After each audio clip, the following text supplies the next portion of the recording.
हमारी खुदावंद यीशु की अंजील मुक़द्दस मत्ती के मुताबिक उसका 18वां बाब 12 से 14 आयत तक। उस वक्त यीशु ने अपने शागिर्दों से कहा, अगर एक आदमी की 100 भेड़ें हों और उनमें से एक भटक जाए तो क्या वो 99 को पहाड़ों पर ना छोड़ेगा और उस भटकी हुई की तलाश में ना जाएगा?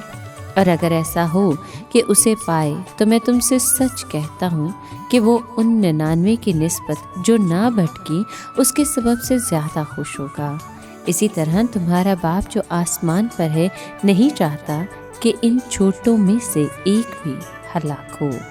पाक कलाम के पढ़े और सुने जाने पर खुदावंद की बरकत हो, खुदा का शुक्र हो। अजीज दोस्तों, आज के कलाम में हम देखते हैं कि इन छोटों पर हमारी रूहों के चरवाहे की खास निगाह होती है। 100 भेड़ों में से अगर सिर्फ एक भटक जाए तो वो 99 को छोड़कर उस एक की तलाश करता है जब तक कि वो मिल ना जाए।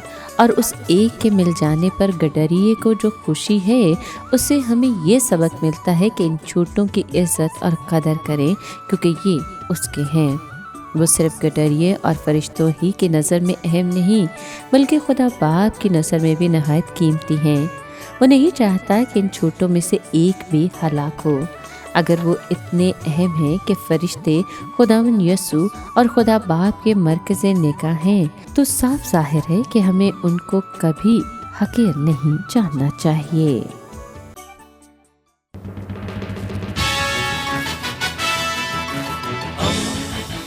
दोस्ती का पैगंबर, रेडियो वेरितास एशिया।